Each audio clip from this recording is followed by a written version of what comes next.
very good afternoon to a Racing Back, and a very warm welcome, obviously, to Julian, but we welcome him every single week. But a really warm welcome to Niall Mackenzie. Great to see Niall will join us today, and we've got lots to talk about with Niall. Obviously, the lack of British riders in MotoGP, a 35-year gap between Barry Sheene winning in Anderstorp and Cal Crutchlow winning in Brno. So lots to talk about with Niall. Also, going to have a look at Misano, Bezzecchi, what a ride by him, and Pecco Bagnaia, really things not going well. Final round of the Bol D'or. Oh, Julian will love every moment of that one, I can promise you. And Niall did ride in the Bol D'or, so we'll be talking to him about that. And British Superbikes, they're on their way to Holland, Assen, Ryden Ray, who's going to come out on top of that one. Right, it's the socials. Yes,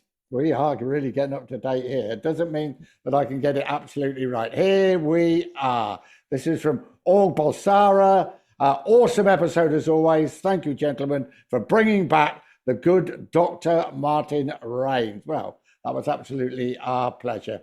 Steve Gold, 2551. Thank you, gentlemen. Enjoy your chats and opinions. Naveen Pawar, 46. This is interesting. Hello, everyone. In Misano Sprint, when Mark crashed, Rossi fans and Rossi's right-hand man, his best friend, was cheering and Rossi was smiling. How do you guys see this? Isn't too much from Rossi. Interesting. Maria Karp, this is very interesting and so much fun. Dankeschön, you guys.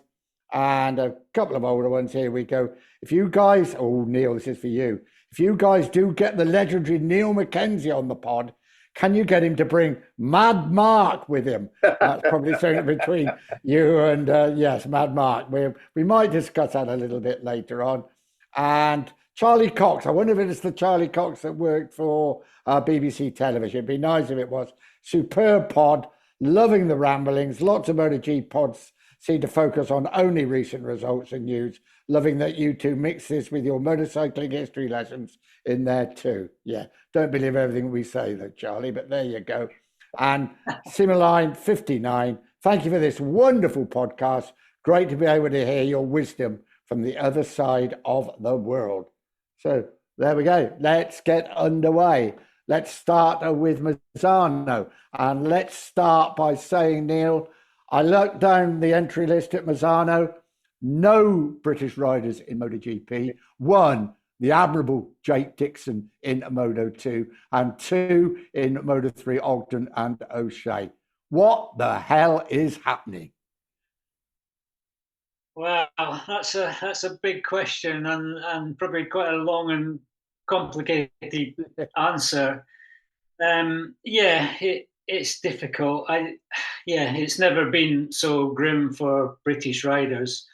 I think, well, there's lots of reasons. Like obviously the strength of the Italian and the Spanish junior system is just churning out riders and they're at a high level before they even reach Moto3.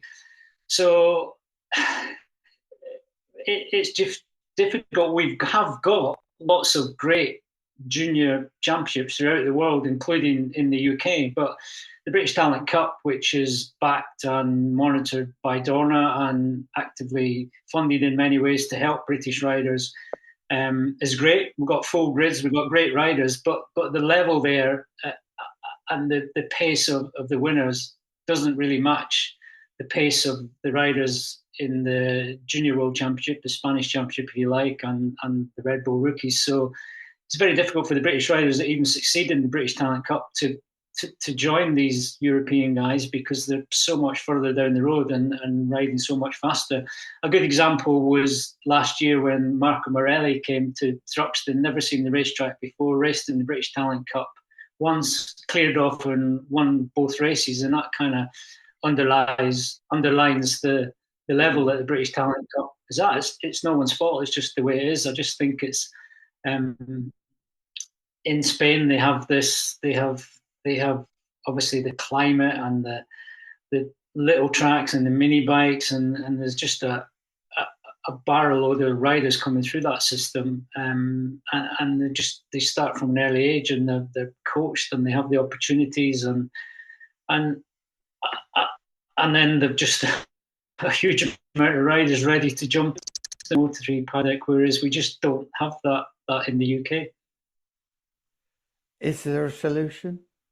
I mean, I watch the British Superbikes. I see Ryan, I see Ride, and I see British riders in World Superbikes, and I think surely they've got the talent to be able to join the best championship in the world, or the most competitive championship in the world. But perhaps they haven't, Neil.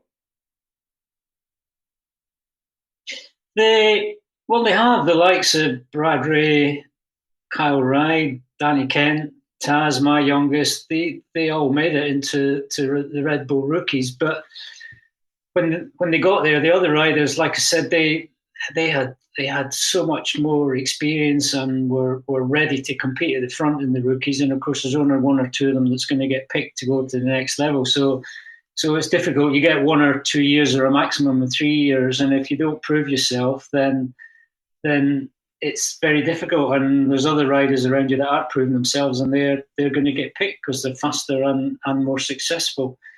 The British Superbike Championship is an incredible championship and so successful, but it's geared and focused on the Superbike class, and the riders tend to be in the middle of their careers or the other end of their careers, and it's an amazing show. It's got an amazing following, both with spectators and TV and the general public, but it's not geared towards young riders making their way up the ladder. Whereas in Spain, the focus is on the junior classes and the middle classes or the Superbike classes. There's less focus. It's all about the youngsters.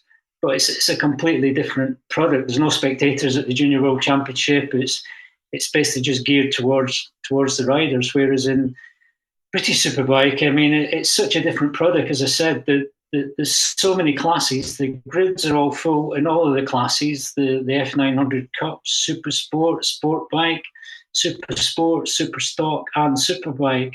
And it's an amazing paddock and an amazing spectacle and great entertainment every week. But the product or the events are not geared towards promoting or pushing young riders forward, where it seems just it's a completely different scenario in Spain. They've obviously introduced the British Talent Cup and junior championships over the years, but they're still building momentum, and the riders coming through are not yet at a level to compete or be ready for the Junior World Championship or Moto3. There's a handful that Dorna makes sure get through each year, both into the Junior World Championship and Red Bull rookies. They're pushed in that direction, but when they get there, they're not quite at the level the Spaniards are at the same age. And of course, you had. I don't know what the answer is, though. No, well, I think if we knew the answer, we'd probably, yeah. And you had 1 year with your son riding in Moto2. How difficult was that? Yeah, I mean, that was the golden ticket. Taz rode for the Kiefer team in 2017 when Danny changed teams, and he was in at the deep end. And again, he picked him for that reason, because he was a young kid. He had won the British Supersport Championship at his first attempt, and he was a Brit. They wanted a Brit in the team, so he was given the opportunity. But the depth of riders and experience that he had to go and try and compete with was huge. It was on a bike he'd never ridden before, on slick tires, very stiff racing Moto2 machines. And he had to learn every track. So he was given one opportunity. He scored points in Motegi in Japan, but the other races he was trying hard, or he was doing well if he finished in the top 20. And we all know how hard the Moto2 Championship is, but we also know that the youngsters need more than 3/4 of a season or a season. Alex Marquez took 5 years to win the Moto2 World Championship, but he's continually supported and given help by Spanish teams and Spanish sponsors, and they stuck with him. And 2 or 3 years in, you wouldn't have had Alex Marquez down for doing what he's doing today. But the teams and the sponsors and the federation stick with the riders and see them through year after year, and that's not the case with British riders. They might get an opportunity, and if they don't shine, then someone else will take their place. I mean, even Mark struggled at first, didn't he, with a lot of crashes? What, in the 125 championship there? Yeah, but I mean, there's other riders in the past, riders like Carlos Checa, Seti Gibber now. These guys were supported year after year after year, and you would question why they were doing that, but they proved that it was the right thing to do. But it is very difficult for sponsors and teams if they're not seeing results. But it just seems that the Spanish and Italians in particular are very loyal to the young riders, and they keep giving them opportunities year after year. And if they're good enough, they come through. But that doesn't really happen for the Brits. It's a case of you make it happen within a year or two, or you're going to struggle to keep your seat. I think it's a bit of a fallacy. They say that Dorna and the organisers don't want British riders. They only want Spanish and Italians. They'd shake your hand off if you could find a British rider that could compete in MotoGP, wouldn't they? No question. They want British riders. They want Australian riders. They want American riders. They want, they don't. And it's the same for the Red Bull rookies. The Red Bull Rookie MotoGP Cup don't want a grid full of Spaniards and Italians, because there's plenty of them. They really do want riders from, I mean, it's an international championship, and that's what we want to see in the World Championship. I think at the moment, being Spanish or Italian coming through as a talented youngster is a big negative, because there's so many of them, and the chances of you actually making a career is very difficult, because there's so many fast young riders, and there's only so many spaces, 20 odd spaces on the grid every year in the Moto Championship or the Moto2 Championship. So there's just such a barrel load of young Spanish and Italian riders coming through, and the chances for them, most of them getting in are pretty slim, because the good ones will stay there and the exceptionally talented ones will get in, but there's a lot going to be disappointed. So it's not all great having a Spanish or an Italian passport at the minute. Yeah, I think Iker Lecuona has always struck me as about the best example of that. You know, not one of the Barcelona crew. Yes. From up the northeast, about the 5th or 6th best Spaniard out there, and he couldn't get a job. Any other passport, he'd have been all over top machinery for years. And the other thing I'd like exactly, yeah. And the other thing is the lack of British teams. You mentioned quite rightly the Spanish and Italian teams want Spanish and Italian riders. Of course they do, for their sponsors, and they will persist with them. The last time there was a privateer British team in the Grand Prix paddock, not Paul Bird in Moto Grand Prix, but I mean in the 125, 250 as was, I think was Paget's with Jay Vincent. And that's over 20 years ago. Yeah, and look how you started, Neil, as well. With Silverstone Armstrong. They supported you, didn't they? British privateer teams. That's right. In 250 and 500s, you and Donnie McLeod really set you on your way, didn't they? Very much so. Silverstone stumped up some cash. Armstrong were building bikes, and they wanted, it was cheesy at the time, but they wanted to find the next Barry Sheehan, and they committed, as did quite a lot of other sponsors. But the other thing that was around in the UK at the time, another team that was around, and it worked perfectly for me, was Suzuki Grand Prix team. Yeah, obviously based down south. That was a British team. They liked British riders, and they helped a lot of British riders to get to Grand Prix, including myself. They gave me a break in 86, and because I'd been performing in the 250 class both in the UK and Grand Prix, and they gave me an opportunity, and that set me on my way. And I was always aware of that we had a 500 Grand Prix team in the UK. The chances of getting to ride for them, I always felt, were zero, but it was there, and it was an incentive. And I've seen people like Rob McElnay coming through. He was given an opportunity, and he's a steel elector from Scunthorpe that ended up on a Grand Prix bike. So there's, when you've got some inspiration or an incentive, or it's actually can happen, then that gives you glimmers of hope when you're a young up and coming rider. So why, since 1981, Barry Sheene won at Anderstorp, was the last British winner for 35 years. Yourself, Ron Haslam, Rob McElnay did have decent machinery, but was it a Sheene hangover? Was it the quality of the opposition, you got to say, was staggering, wasn't it? And were they the two main reasons a Grand Prix win didn't come?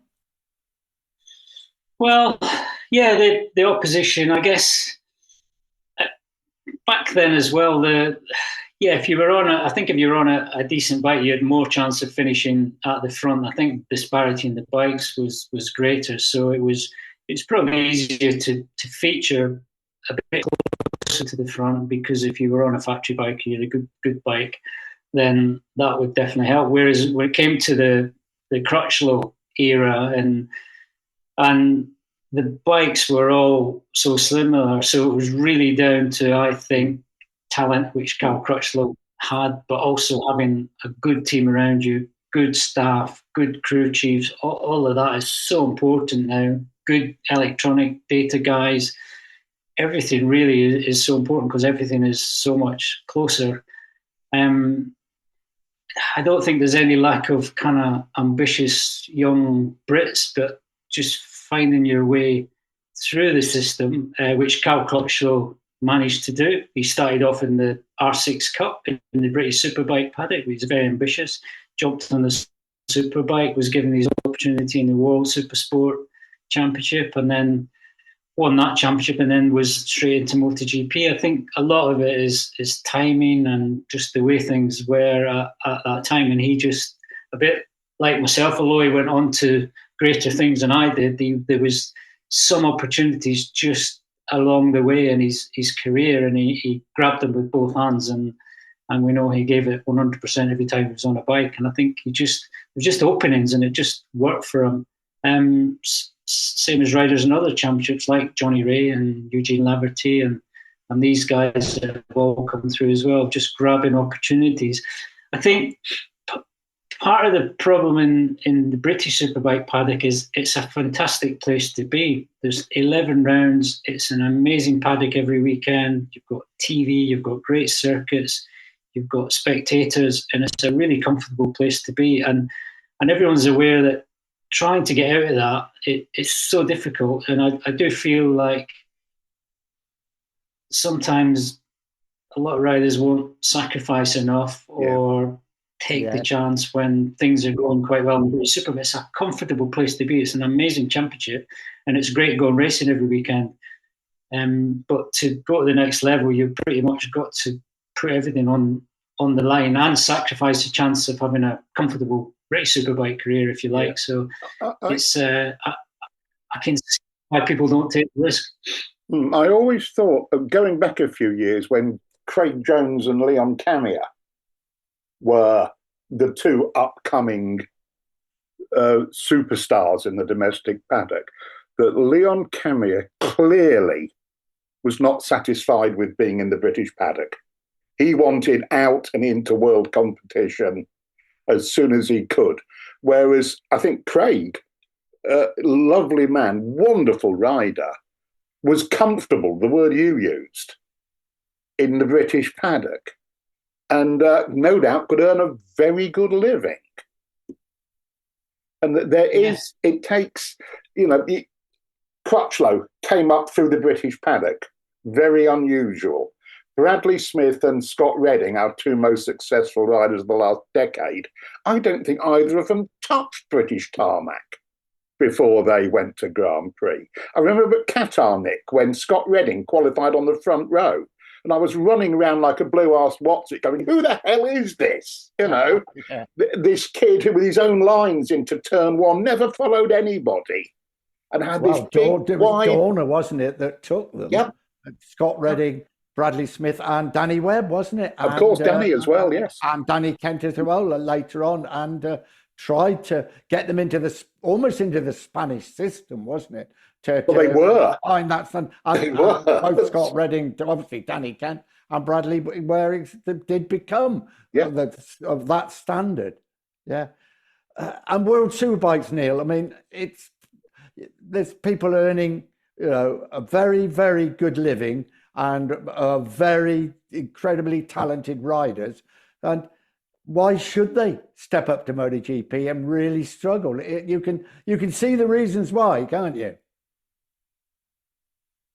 Yeah, and it's not as straightforward as I'll just go there and sacrifice everything. You need to be given the opportunity as well, and the opportunities are. I mean, Johnny Ray, the most successful world superbike rider ever by far, was given an opportunity, and I think acquitted himself really well on the Repsol Honda. He did 3 or 4 races.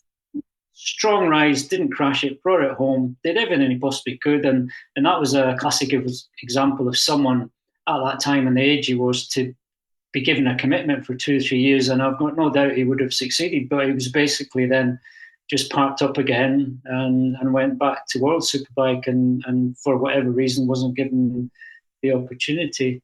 But yeah, it's slightly, when you mentioned Scott Redding, Bradley Smith, Danny Kent, Danny Webb, there was a system in place then. Again, it was it was the ruthless Alberto Puig that was in charge, and he handpicked some of these riders, took them away from the parents, and schooled them, give them the kind of hard knocks of life in Spain, and they achieved success. Bradley, Danny Kent, Scott Redding, all won Grand Prix. So. It worked, and they were given the opportunity. So, and they've had successful careers. So there has been opportunities, just maybe not as many for the Brits. But they were taken on at a young age when you could go there at 14 and 15 and 16, and you can't do that anymore. So it's the kind of infrastructure before they get on big racetracks that set them up for that well, and we don't have that here now, and it hasn't helped now with the age limit obviously going up to 18 to be in Moto3. So that doesn't help. That doesn't help either. So just once more on your career, I never forget 1987 Suzuka, first time we'd been to Japan. You're in pole position, and I thought you were going to win the race. I think Randy Ramoda won it in the end, didn't he? But you came mighty close to a Grand Prix win. That would have stomped all those 1981 Barry Sheen stuff, because it was only 6 years after, wasn't it? Yeah, had it been dry that day, and then I certainly thought, because everything had gone so well in pre-season testing, and especially everything I did at Suzuka seemed to come quite easy, and I thought, I was deluded probably, but I did think it was easy, and I thought, I'll have this tomorrow. But then it rained. It rained hard in the night, and it rained hard the next day, so it was a wet one. I've never ridden the bike in the wet before, so that was a new challenge. And it didn't go too badly. I was actually came through the field, and I was third on the last lap, which would have been nice even to have a podium, but unfortunately slipped off at the famous or infamous spoon corner, and down I went on the last lap. And that definitely had an effect in my confidence a little bit, because I could do no wrong up until that point. And really for me, it was just a continuation of having fun riding bikes from when I first started. But then I fell down, and coming back to the garage and then meeting all the HRC staff who had been my biggest fans until that point suddenly weren't my fans anymore. And Mr. Aguma, he was particularly disappointed with me and wanted to know why, and I didn't have any answers. I didn't expect the negative reaction that I got. I thought it would be onwards and upwards to the next one, but they let me know how they were feeling, and it was not an option to fall off on the last lap, and I shouldn't ever do that again. And I wasn't flavour of the month, so it was a bit of a shock to the system. But it went okay after that, but I was on a roll of confidence that it was suddenly took a bit of a knock, and then it wasn't quite as easy after that. Up to present day, Aguma was not a gentle employer, even by Honda's standards, was he?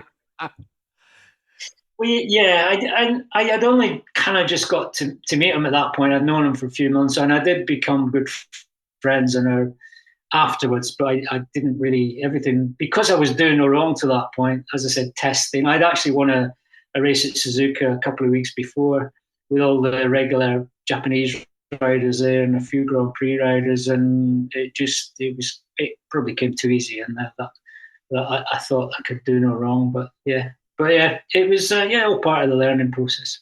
I'm just staggered to hear anything to do with Suzuka described as easy, as you did a couple of minutes ago, Neil. That just boggles my mind, frankly.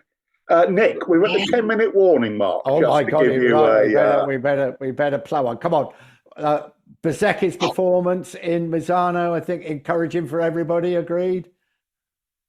Oh God, especially when Jorge Martin's back to full fitness, then we could be in for a real treat.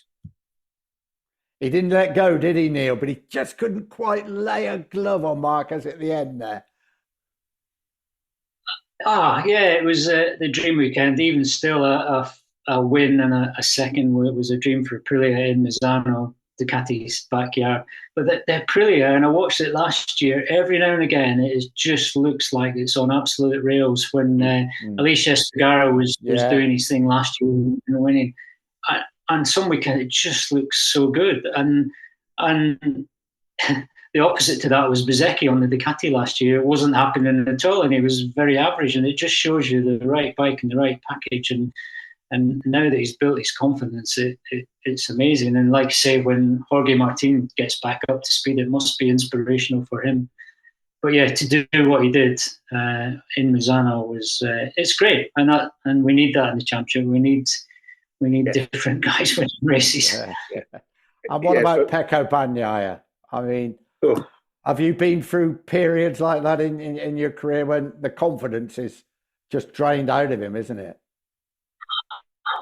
Yeah, I have, but not to that degree. And if just looking back from the day Marc Marquez walked into that garage, it's just been a gradual process of him grinding him down, whether he says anything or I don't know, there's any kind of psychological stuff going on, I don't know.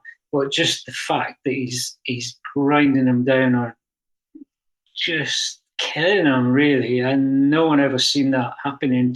Initially, it was kind of thirds and fourths and not quite being up to pace with Mark, and then he's slipping off the podium, and then he doesn't have the pace, and it just seems like he's destroying him. I guess some of it may be the bike. They say that the 25 bike is not the best for Pecco, but Mark finds a way, and other riders are finding a way, but I really feel like it's a Marc Marquez effect. He's just destroying them mentally and on the track. And as hard as Pecco tries, it's not quite happening. And I even see some desperate riding sometimes where he's doing stoppies he shouldn't be doing and missing apexes and running off. And as an ex-rider, when you get desperate, and certainly at that level, then when you're not inch perfect every lap, then it's not going to work. So I don't know what the answer is. A lot say he needs to hit absolute rock bottom, which I feel he's pretty close to now, and then he can fight back. But going forward in the future, staying as his teammate, staying on the Ducati, I don't know if it's the right thing, but it really is just, I feel Marc Marquez just destroying him psychologically from a distance, and as it kind of would do to any teammate. But yeah, it's no one saw that coming. I'm reminded of Eddie Irvine. Oh, maybe they did.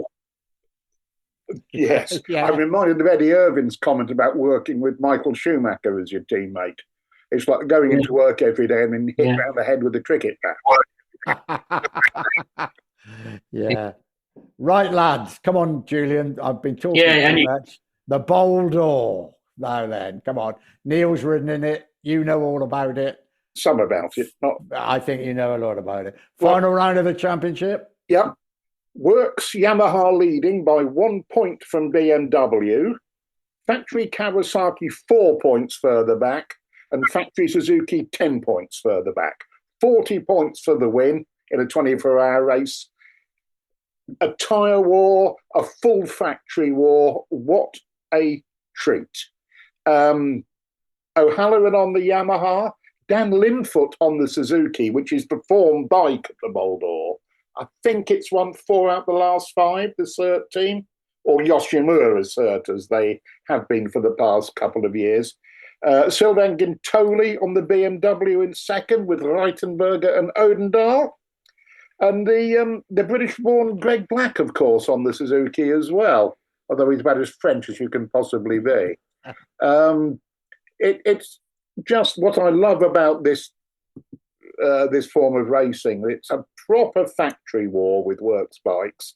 It's a proper tyre war, and you've got the pace for the whole 24 hours is pretty ferocious. Not pretty, it is ferocious. If you crash, you will not make time back up on your fellow works bikes. You need them to make a mistake. That is back to what Neil was saying about crashing at Suzuka in many ways. Rule 1, do not crash it, because you will never get that time back unless your opponents also run into trouble. I haven't even mentioned the Honda, you see, which has had problems this year and isn't even in the top 4. Quite capable of winning. Neil, you rode in the Bol D'or? I did, yeah. I did. I had a couple of 2-3 24-hour race outings. Just quickly, the Endurance World Championship now is just amazing. It's a brilliant championship. As Julian said, all the factories involved, 4 rounds, and top-class riders filtering down into it now, and top-class riders seeing it as good career prospect. All the factories, including Suzuki, who don't do anything anymore, are still totally committed. They've got new suspension this year. They're very much in the hunt. They've got a great package. BMW are pushing, which is amazing to see the investment they're pushing in there. And Julian said, didn't mention Honda, but they won the championship a couple of years ago. So it really is wide open, and it's 24 hours of entertainment. My eldest Taylor Mackenzie actually commentating on it, and he's really excited to watch the outcome, because it really is. I think I've got his race. I think I've got his phone number somewhere. Hopefully it won't be like Le Mans beginning of the year, which was just diabolical, the weather, and like never before. So, yeah, it's amazing event. And although I didn't finish any because for various reasons, I thoroughly enjoyed the challenge. And Ricard in the autumn, with nearly 100,000 fans in, is a wonderful experience. Yeah. Nick, 2-minute warning, sir. Oh my God! A quick Terry Reimer story from World Endurance, and we're going to end up, because you made me laugh so much when you told me. Oh well, yeah. Terry was, the Don of endurance for years, and he used to greet British riders, particularly privateers, by creeping up on them at night on the Mistral Strait at the Bol with his lights off. Get to about 2 yards behind them and flick the lights on. That was just what you need when you're sort of counting down to curb to scene and been flat out in top gear for about 20 seconds. He'd also smack you on the backside as he came past if he was feeling particularly frisky. Just what you need. I look forward to it. Sounds like it's going to be a great event. Many, many thanks to Neil for joining us, and I do hope you join us again. It was a real insight, Neil, and yes. We all want to see British riders in MotoGP. Sounds from the way we've been talking, it may be a little bit of a delay. I'm sure it's going to happen. Right, next week, we'll talk about Marquez probably winning the World Championship in Motegi. He'll enjoy that. Ducati will enjoy that. The Bol D'Or, of course, as we were talking about. Assen, Ride and Ray battle it out for that British Superbike Championship. And please, as many questions, ideas, criticisms, whatever you like, please let us know. Once again, many thanks, Neil. Great to see you once again. And Jules, see you next week.